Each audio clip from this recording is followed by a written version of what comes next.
उस यज्ञ में तमाम राजा लोग आए थे और उस यज्ञ में पांडवों को तमाम गिफ्ट मिले राजाओं की ओर से। जो राजा आए थे यज्ञ में भाग लेने के लिए, कोई गदा, कोई तलवार, कोई मुकुट, कोई फला कोई फला। उसी में एक राजा पाताल से आया था, उसका नाम था मैदानव। वो शिल्पी था, कारीगर। उसने पांडवों के लिए एक विशेष प्रकार का दरबार बना के गिफ्ट किया इंद्रप्रस्थ में। इंद्रप्रस्थ दिल्ली के बगल में है, नई राजधानी पांडवों को दी गई थी, बंटवारा हो गया था धीरे धीरे कि तुम वहां बच जाओ।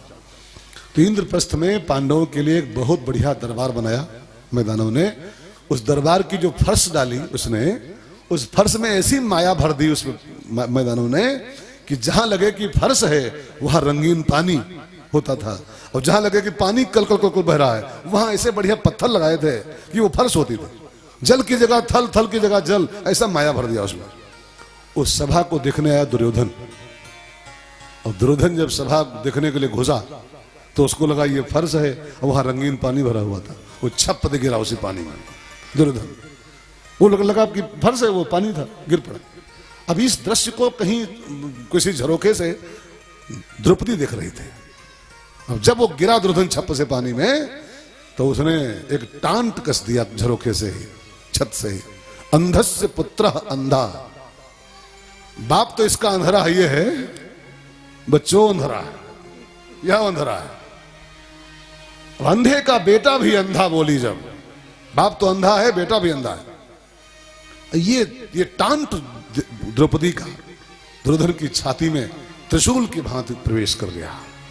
उस समय तो कुछ नहीं बोला वो, अब वो पावर में थे, राजसू यज्ञ कर लिए थे, दिग्विजय कर लिए थे, तो बड़े पावर में पांडव हो गए थे उसमें। पावर में आदमी कोई हो उसको थोड़ा झेलना पड़ता है। कोई अंतरी मंत्री होगा हो ना, और शपथ ग्रहण कर लिया हो और कुछ आप उल्टा पुल्टा बोल दे तो थोड़ा हंस के रह जाओ, खाली बस। हंस के रह जाओ, उससे पंगा न ले। नहीं एक फोन कह दी तो दरोगा जी रगड़ डालेंगे आपको। इसलिए पावरफुल आदमी से पंगा नहीं लेना चाहिए। लिखा है बलवत्तः संधीति, शास्त्र की आज्ञा है, बलवानों से संधि करके ही रहो, बलवानों से बैर मत करो। तो उस समय चूंकि पांडव बलवान थे, राजसू यज्ञ उनका पूरा हो गया था, दिग्विजयी हो गए थे पांडव, तो द्रौपदी के उस व्यंग को दुर्योधन सह तो गया मुस्कुरा करके, लेकिन उसके चुभ गया वो सब। मन ही मन ठान लिया कि इस रानी को जब तक अपनी दासी नहीं बनाऊंगा मैं, और इसको नग्न करके अपनी जांघ पर नहीं बैठाऊंगा, मेरा इंतकाम नहीं पूरा होगा।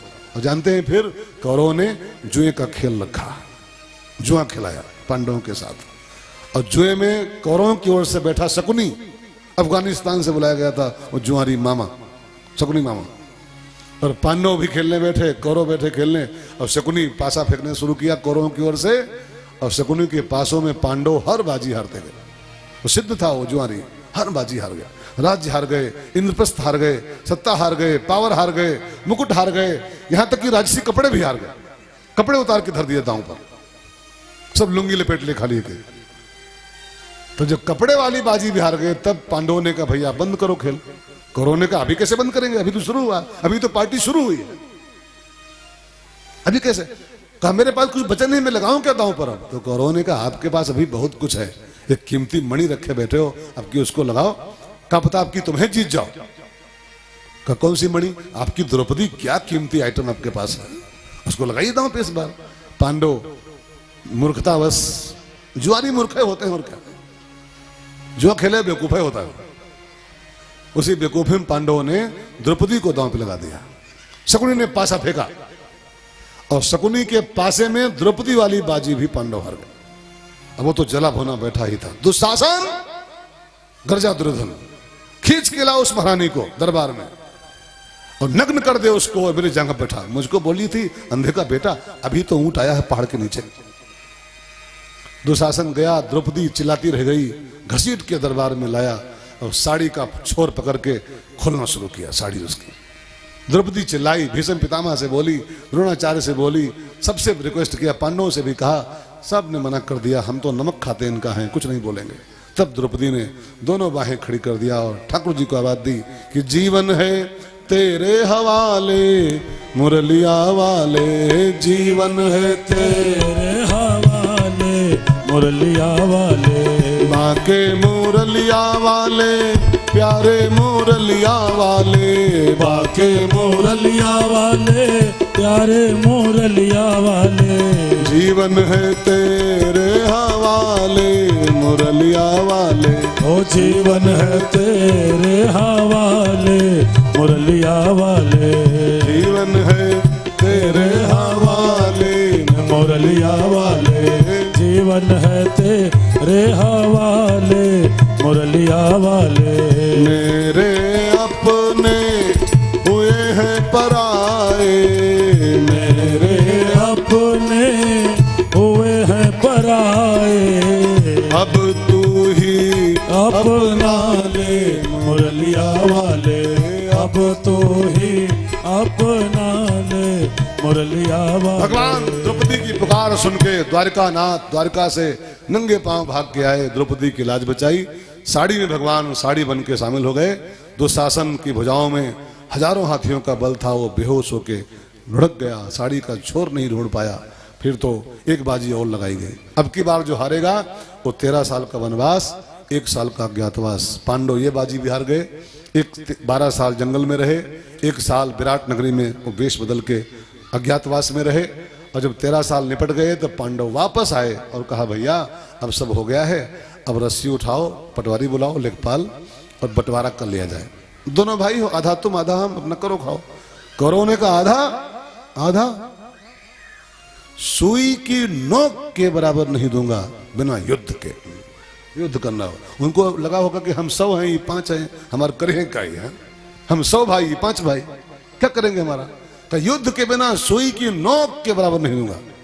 पांडवों ने कहा भैया ठीक नहीं है ये, भाई भाई लड़े जमीन जायदाद के लिए।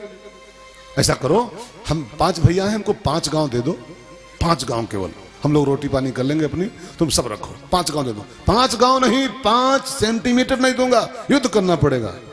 बिल्कुल निरानिर बेमानी पे उतर आए, शुद्ध शुद्ध बेमानी पर कौरव। तब फिर युद्ध अनिवार्य हो गया। दिल्ली से मिला हुआ एक प्रदेश है हरियाणा, तब दिल्ली में ही था वो, तब सब एक ही था पूरा। हरियाणा में एक बड़ा विशाल मैदान था, उसका नाम था कुरुक्षेत्र। उसी मैदान में दोनों सेनाएं इकट्ठी होनी शुरू हुई। पांडवों की ओर भगवान रहे।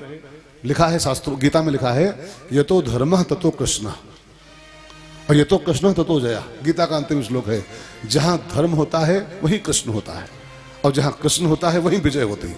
तो पांडवों की ओर धर्म था, कौरव अधर्म पर थे, तो जहां धर्म था वहीं कृष्ण हो लिया, उसी पक्ष में। और जहां कृष्ण होता है फिर वहीं विजय होती है। अंतोगत्वा उस संग्राम में कौरवों का विनाश हुआ, पांडवों की विजय हुई, और हिंदुस्तान के सिंहासन पर धर्मराज की स्थापना हुई। धर्मराज गद्दी पर आसीन हुए। और भगवान का मिशन नंबर 3, भगवान के 3 मिशन होते हैं धरती पे आने के बाद, ध्यान देकर सुनिएगा। भगवान ने गीता में कहा मैं संसार में क्यों आता हूं, 3 काम करने आता हूं। परित्राणाय साधूनाम, मिशन नंबर 1। मिशन 2 क्या है भगवान का, विनाशाय च दुष्कृताम, मिशन 2। और मिशन 3 धर्म संस्थापनार्थाय। बस काम खत्म, फिर गो एंड गॉन। इसलिए आते हैं, इतने काम हो गए गए। तो भगवान के 3 काम जो होने थे, दुष्टों का विनाश, सज्जनों की रक्षा और धर्म की स्थापना हिंदुस्तान में।